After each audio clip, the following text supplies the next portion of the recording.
O'tgan darsimiz sonlarni qo'shish, ayirish, ko'paytirish, bo'lish mavzularini o'tgandik.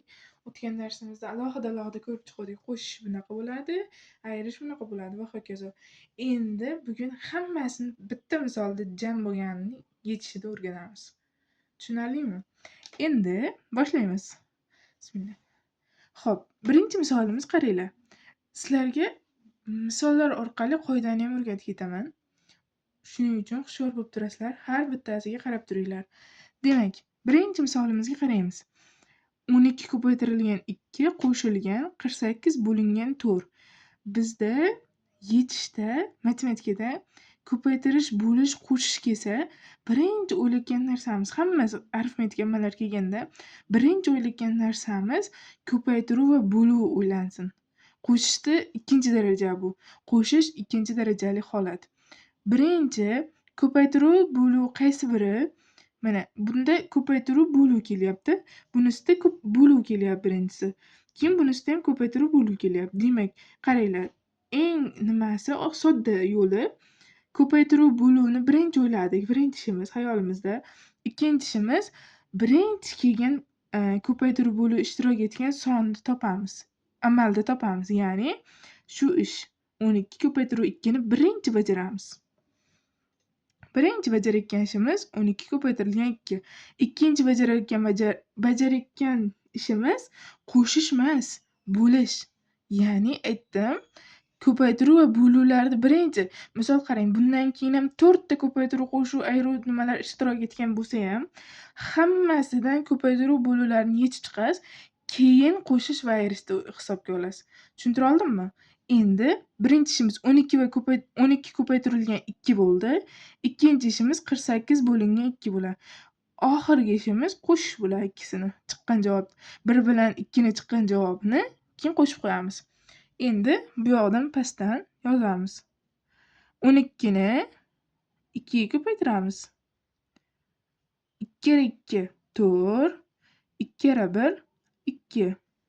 Ikkinchi ishimiz 48 ni bo'lamiz 4 ga.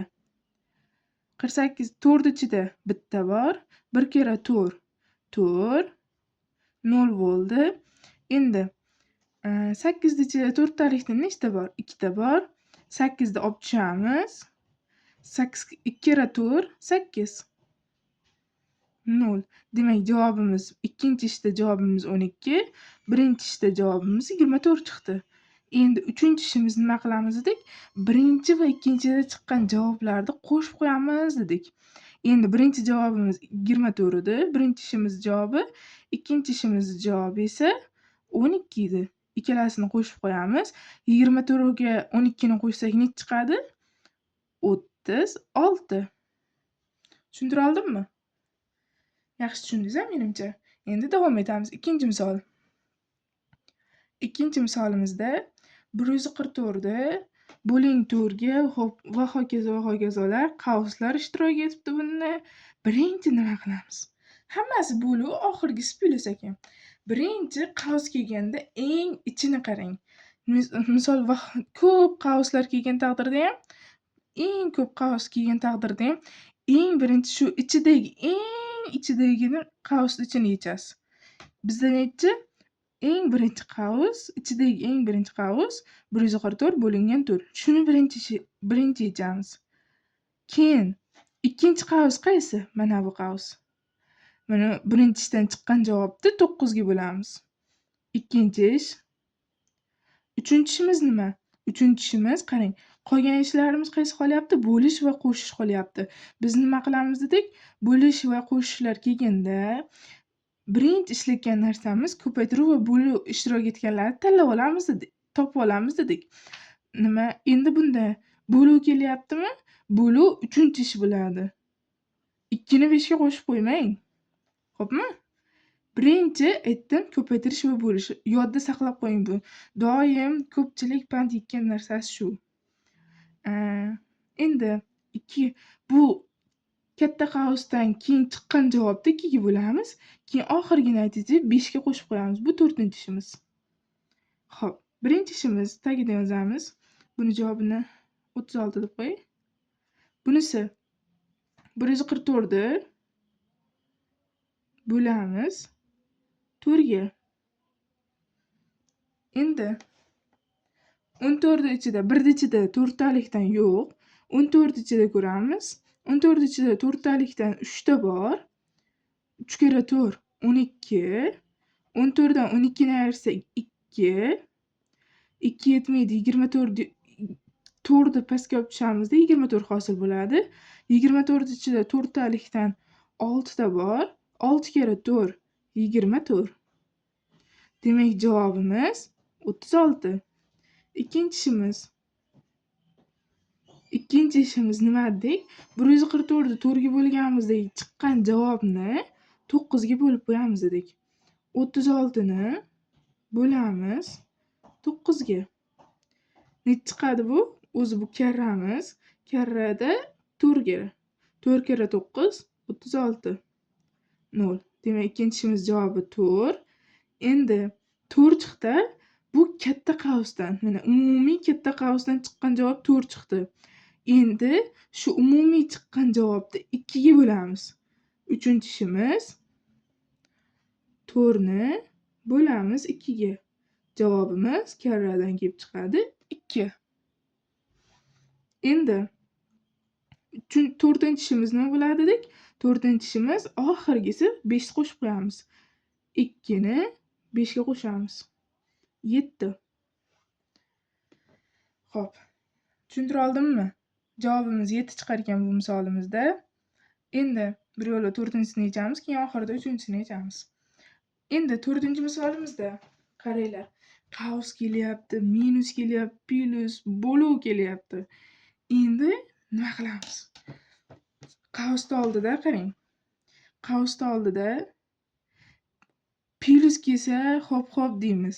Lekin agar qavsdan oldin minus kelib qolsa, jinday o'ylab qo'yishimiz kerak. Ya'ni o'ylayotgan narsamiz nima? Hozir sizlarga aytaman. Ishlarimizni qilib olaylik, anaqa qaysi ishni birinchi ish qilishimizni qilib olaylik, keyin u yog'ini sizlarga o'rgataman. Bu hozir bu misolga juda minusning ta'siri unchalik bilinmas ekan, lekin yana bitta misolimiz bor, unda ko'rsataman yana. Inobatga olib ko'rsatib beraman. Hozir birinchi ishimiz nima bo'ladi? Qavs kelganda dedik, birinchi ishimiz qavsni ichini bajaramiz dedik. Qavsni ichi nima bo'ladi? Birinchi ish bo'ladi. Keyin qavsni ichi bajarildi. Qavsdan keyin minus va bo'luv qolyapti. Nima ishni bajaramiz dedik? Birinchi bo'luvni bajaramiz dedik. Bu ikkinchi ish bo'ladi. Keyin chiqqan javobni bundan ayirib qo'yamiz. Ana. Endi tagidan hisoblashni boshlaymiz. Birinchi ishimiz 9, 6, 58 ayrilgan qo'shilgan 2027. Qo'shamiz. 8 ga 7 15. 5 ni yozamiz bir yodda. 5 ga 2 ni qo'shamiz 7. 7 ga bir yodda bilan 8. Bir yoddamiz 3 7. 6 ga 0 ni qo'shsak nechi? 6. 9 ga 2 ni qo'shsak 11. 11 ni shunday yozamiz. Endi ikkinchi ishimiz nima dedik? Ikkinchi ishimizda bo'lamiz dedik. Ikkinchi ishimiz nima qilamiz? 11685 ni bo'lamiz 615 ga. Qarang. 1 ichida 615 talikdan yo'q. 11 ichida yo'q. 116 ichida yo'q. 1168 ichida bor lekin. Nechta bor? Bitta bor. Chunki ikkitasi 1200 ni oshib ketadi. Shuning uchun bitta bor. Bittaniki necha bo'ladi? 5 1 6 ayiramiz. 8 dan 5 ni ayirsak 3, 6 dan 1 ni ayirsak 5, 11 dan 6 ni ayirsak necha? 5. 553, 5 ni olib tushamiz. 5 bo'ladi. 5535. Nechta bor bunchida? 9 ta bor deb ko'rakchi. 9 kere 5 necha? 9 kere 5 25. 5 ni yozaman 2 yodda. 9 kere 1 9. 2 yodda bilan 11. 11 da 1 ni yozib 2 ni qo'shdik. 11 da 1 ni yozib 1 yodda. 9 kere 6 54. Bir yodda bilan 55. Ibi.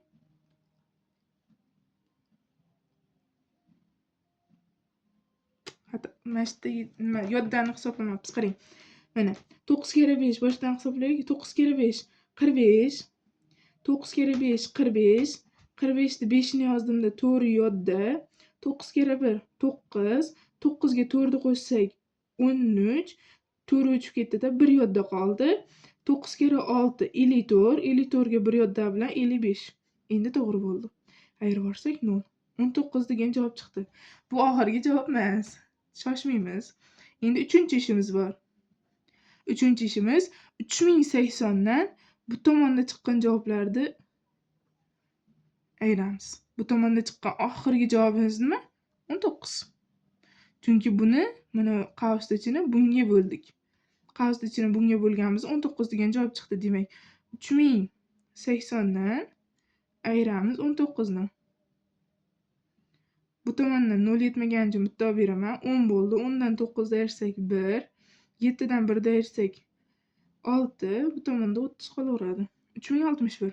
Demak, javobimiz 3061. Shu yerga yozib qo'ysak 3061. Ana, endi bitta misolimiz qoldi. Xo'p. Oxirgisini ajratib qo'yamiz. Bunda bu soddaroq ekan, 4-misolimizga qaraganda, to'g'rimi? Bu katta qavs, o'zi bitta qavs bor xolos, bitta. Bu o'rtadagi qo'shuv. Xo'p. Birinchi qavsni dedik. Qavs degandan keyin birinchi qavsni bajaramiz. Qavsni bajarish uchun ham qavs ichida ham bajarish amali bor ekan. Bitta amal emas ekanda, buning ichida 3 ta amal kelyapti. Ya'ni ko'paytirish, bo'lish, qo'shish kelyapti. Mana ko'paytirish, bo'lish, qo'shish. Birinchi qavsni bajaramiz dedik-ku. Uni bajarish uchun ham ichidagilarni birinchi bajarib olishimiz kerak. Endi birinchi ishimiz ko'paytirish. O'rgatdim-a, yana qaytarmay-a? Chunki tushunib oldingiz-a buni. Birinchi ishimiz, ikkinchi ishimiz, uchinchi ishimiz. Nimaligini bildingiz-a? Ko'paytirish amali, bo'lish amali, qo'shish amali. Keyin oxirgi ishimiz 4-ish. Birinchi ish bajaramiz 6 kere 4. 6 kere 4 24. Ikkinchi ishimiz 32 ni 4 ga bo'lamiz. 32 ni bo'lamiz 4 ga 8. Xo'p, chiqqan javobni qo'shamiz. 3-ish 24 ni qo'shamiz 8 ga 32. Endi chiqqan javobni 42 dan ayiramiz. 4-ish 42 ayrilgan 32 teng 0. Yo'q, 10. Mana bitta misol bor-da, hozir sizlarga tushuntirib qo'ysam. Xo'p, 12 minus 10. Tenglamalar mavzusida tushuntirib beraman buni. Hozir tenglamalar mavzusiga o'tamiz. Eng qiziqarli mavzulardan biri tenglamalar. Keyingisi hozir. Vot. Tenglamalar mavzusi. Men xursand bo'lib ketyapman.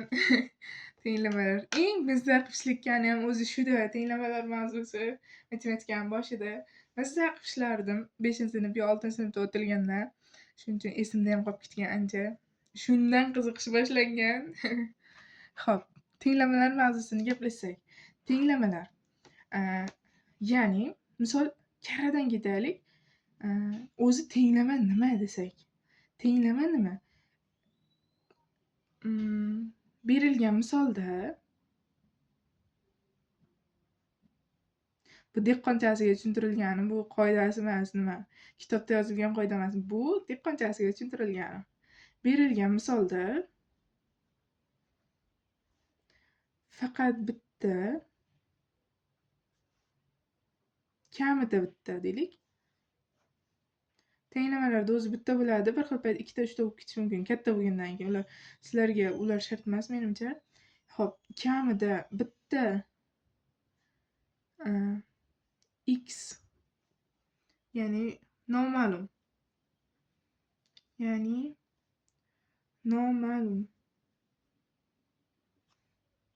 noma'lum o'zgaruvchisi bo'lganga tenglama deyiladi.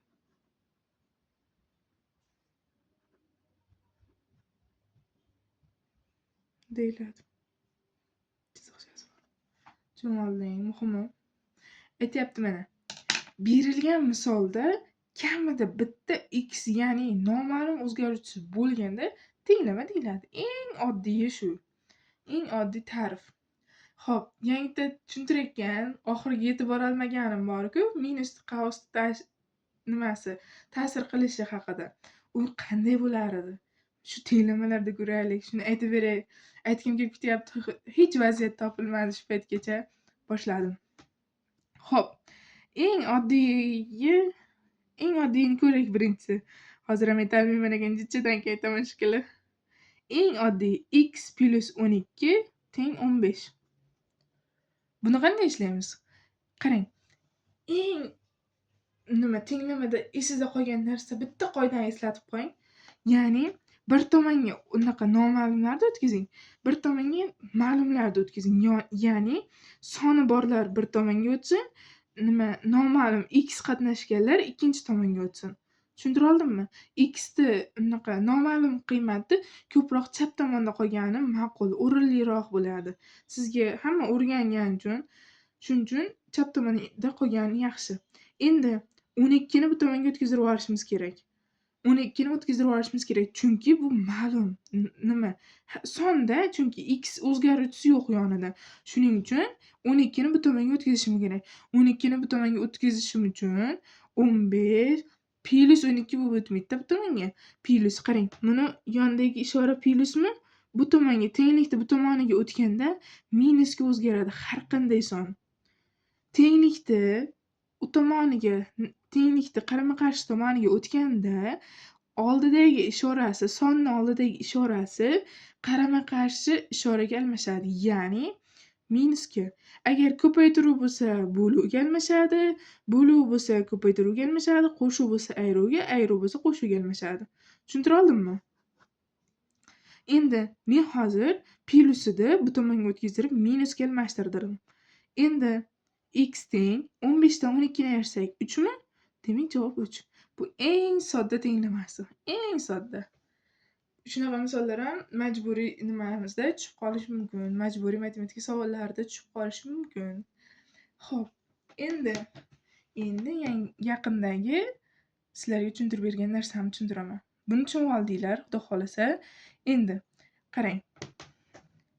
42 minus 9 plus x teng 10. Bunda qanday yechamiz? Nima qilishimiz kerak? Birinchi men yaqindagi oldingi mavzumizda aytdim. Birinchi qavsimizni ishlab olishimiz kerak dedim, to'g'rimi? Qavsimizni ishlashimiz uchun x dagi son ma'lum bo'lishi kerak-ku.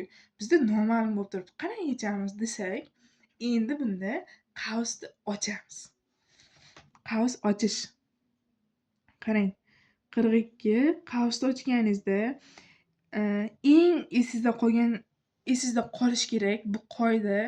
Agar daftaringizga yozib oling shu qoidani gapirganimda, oldida plus bo'lsa, qo'rqmasdan shap ochib yuboraverasiz. Hech nima qilmaydi. Minus bo'lsa, jinday o'ylab qo'yish kerak. Ya'ni minus qavsni ichiga har biriga ta'sir qiladi. Ya'ni qanday? Minus bu oldida plus bormi? Plus bo'lgani uchun minus bunga ta'sir qilib minus 9 bo'lib qoladi. Keyin bu x yonidagilar plus minus bunga ta'sir qilib minusga almashib qoladi. Minus x teng 10. Endi qarang, ma'lumlar o'ng tomonga, noma'lumlar chap tomonga. Chap tomonda minus x qolyapti. Bu tomonga ma'lumlarni o'tkazdiramiz. 10 42 ni yonida plus bormi? Oldida minus bo'lmasa, buni xayolan yonida plus bor deb o'ylab olasizlar. Xo'p, 42 ni yonida plus bormi? Demak, bu tomonga o'tkazganimizda minus 42 bo'ladi. Buni oldida minus bormi? Bu tomonga plus qilib o'tkazamiz. +9 -x teng. Xo'sh, nima qilamiz? 10 dan 42 ni ayiramiz. Necha bo'ladi? -32 bo'ladi. -32 ga 9 ni qo'shamiz nechi? -32 ga 9 hisoblab olinglar. Xo'sh. 23 minusdan. X qarang. Bu tomonda ham minus, bu tomonda ham minus. X ni yonida oxirgi natija, bunaqa natija chiqishi uchun X ni yonida hech qanday son yoki ishora bo'lmasligi kerak. Ya'ni minus ishora bo'lmasligi kerak. Shuning uchun minusni bu tomonga bo'laveramiz. Ya'ni yonida minus bir xayolim bor.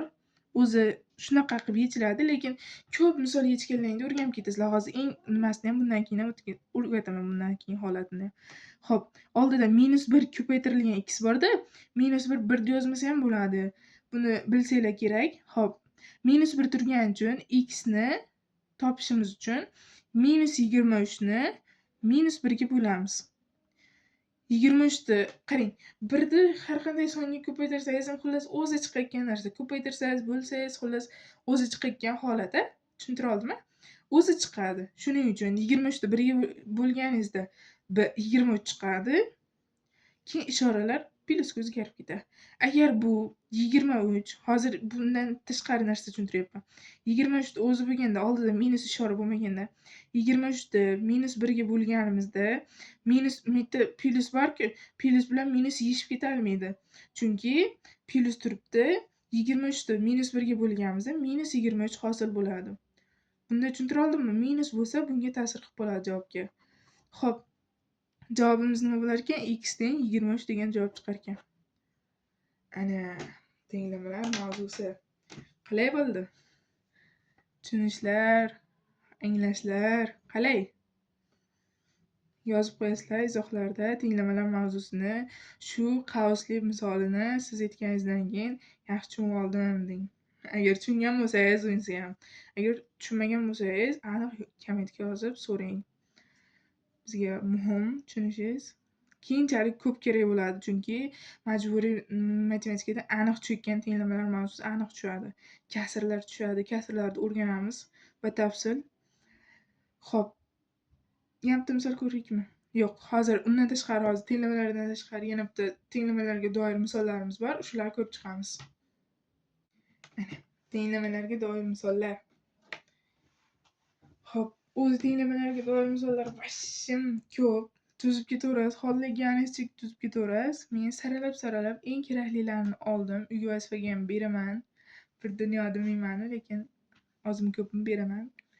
Xo'p, birinchi misolimizga o'tsak. Birinchi misolimiz 900 minus k teng 485. Nimada? Misollarimizda faqat x ham x ni o'zi kelavermaydi. X mi, k mi, y mi, z mi bitta o'zgaruvchi kelsa, u tenglama deyiladi. Ikki o'zgaruvchilarni ko'rishlaringiz shart emas sizlarga. Faqat bitta o'zgaruvchi kelsa, qarang, buni faqat x deb yodlab olmangda tenglamani. Faqat bitta o'zgaruvchi deganimiz xohlagan harfingizni qo'yishingiz mumkin bu yerga. Bu yerda hozir birinchi misolimizda k bo'lib kelyapti ekan, ikkinchi misolimizda y bo'lib kelyapti. Keyingisida x bo'lib kelyapti. Xohlagan harfingizni qo'yaverasiz xullas tenglamalarda. Endi nima qilamiz dedik birinchi ish? Noma'lumlar chap tarafda qoladi, ma'lumlarni o'ng tomonga o'tkazamiz. Xo'p, chap tarafda qolayotgan minus k 485 dan 900 ayiramiz. Bu tomonga yozib qilyapman mana. 900 minus 485. Xo'p, qarang. 0 yetmayapti, 0 ga yetmayapti. Bunda ham yo'q. Bunga olib beramiz. 1 olib beramiz. Bunda 10 hosil bo'ldi. 10 dan bunga olib beramiz. Bu yerda o'rtada 9 qoldi. Bunda 8 qoldi. Chunki bundan bunga olib berdik 10 bo'ldi. Ko'rinyaptimi chiqib? Ha, ko'rinyapti ekan. Xo'p, bundan bunga olib berdim. Bu yerda birinchisida 8 qoldi. Bunga olib berganimda 10 qoldi-da. 10 dan bunga olib berdim. O'rtada 9 qoldi. Bunda 10 hosil bo'lib qoldi. 10 dan 5 ta ayirsak 5. Xo'p, o'rtada 9 qoladi. 9 dan 8 ayirsak 1. Bu yerda birinchisida 8 qoladi. 8 dan 4 ayirsak 4. 415 minusdan. Chunki bu hozir mana bu yerda yozavering birinchi 485 -9 bo'lib o'tdi. Men teskarisini hisoblab oldiga minus qo'yib qo'yaman. Xo'p, -k teng -415. Xo'p, kalardi. Mana. Yaqinda hozir 1 bo'ladi yonda deb bo'lish qilvordim-ku. Hozir endi tez hisoblaganingizda buni plus qilib yuboraverasizda, javobimiz 415. Chunki yeyishib ketadi-ku u ham. Tushuntira oldimmi? Ketdi. 415 hosil bo'ldi. Javobimiz 415. Endi ikkinchi misolimiz tezlashamiz. Xo'p, ikkinchi misolimiz y. Qarang. Y bir tomonda qolaveradi. Chunki bu tomon plyusroq tomon ekan. Bu farqi yo'q-da, lekin ko'pchilik chap tomonga o'tkazib qiladi noma'lumini. Lekin juda farqi yo'q, lekin o'ng bo'lgani uchun o'tkazdiradi. Bu tomonga o'ng bo'lib qoladi. Ko'p misol ishlayverganda u tomon chap tomonga o'tkazish o'ng bo'lib qoladi. Hozir oldi plyusligiga ikkita ish qilmasdan bu tomonda qolaversin deyapman. Xo'p, 392 ni bu tomonga o'tkazib yuboryapman. 815 -392 nima bo'ladi? 815 -392. 5 dan 2 ni ayirsak 3. Bu yetmaydi, bunga olib beramiz. 11 dan 9 ni ayirsak 2, 7 qolgan. 7 dan 3 ni ayirsak 4. Demak, y teng. Xo'p, bu tomonga ayirganimizda 423. Mana. Hozir bu tomonda mana bu yerda 423 chiqdi. Y teng 423 chiqdi. Buni o'rnini almashtirib qilib qo'ysangiz ham bo'laveradi. Bu tomonda 423 teng y bo'ldi. Qayerdan keldi bu deb o'ylamanglar, misol. Endi bir xilgilar mabodo tenglamani mavzusini endi o'rganayotganlar uchun shunaqa bo'lishi mumkin, shunaqa tuyulishi mumkin. Lekin hozir o'rnini qanday holatda almashtirsangiz ham farqi yo'q bu holatda. Ikkalasi ham oldidagilar plus xohlagan tomoningizga o'zgartira olasiz. Chap tomonmi, o'ng tomonmi? Xolos shu. Uchinchisiga o'tamiz. Uchinchisida qavsli misol. Qavsli misolda shvedgacha qavs kelganda oldida minus deb kelaveradi. Bu misolga o'xshab. Lekin bizning misolimizda plus ekan. Quvonarlisi shu. Plus kelgani uchun quvonarlisi nima desangiz, xo'p 90 plus qarang, oldida minus bo'lganda har biriga ta'sir qiladi dedim. Bunda hech nima qilmaydi. Shunday ochib yuboraverasiz. 100 plus 2x. Bitta o'ylanayotganingiz oldidagi minusni o'ylab qo'yishingiz, minus bo'lganda o'ylab qo'yishingiz kerak. Lekin bizda hozir 3-misolimizda plus turibdi. Shunisi, biz o'ylanmaymiz. 257. Xo'p. Endi 2x qoladi bu tomonda. Bular 100 ga 90 ni qo'shsangiz 190, 190 minus bo'lib o'tadi. 257 minus 190. X 2x teng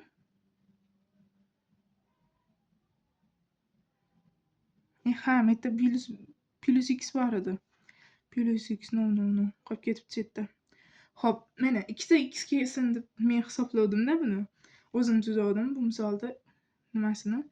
Xo'p, ikkita x kelsa, mana bu tomonda ham, bu tomonda ham kelyapti. Harflar bir xil. Qoidada bitta x o'zgaruvchi keladi deyodi. Lekin bu yerda ikkita kelyapti, demanglar. Bitta harflar bir xil. Harf degani o'zgaruvchi. O'sha o'zgaruvchi bitta o'zgaruvchi bor xolos. Bu x, bu y emasda. Ikkovi ham x. Demak, bizga oddiy hol. Mana buni 2x ni o'chirtirib. Xo'p, bu tomonga x ni o'tkazdiramiz. 90 plus 100 190 ni bu tomonga o'tkazdiramiz. Minus bo'lib. Bu oldi plus bo'lgani uchun bu tomonga minus bo'lib o'tadi. 2x minus x. X qayerdan kelganini tushuntira oldimmi? Bu yerda plus x borligi uchun bu tomonga, chap tomonga minus bo'lib o'tdi. Xo'p, 2x dan x ayirsak x. Xo'p, x teng 257 dan 190 ayirsak necha? 67. Xo'p, tushuntira oldimmi misollarni? Endi 4-misolimiz. 4-misolimizda bu p ekan. P ham bitta o'zgaruvchi. Xo'p, bu misolda video darsni ko'rib bo'ldingiz. Hozir tugatamiz birozdan so'ng. Xo'p, bu misolda videoni ko'rib bo'lganingizdan keyin ko'rdim deb yozib, javobini yozib qo'ying. Bugunga shular. Sog' bo'ling, salomat bo'ling.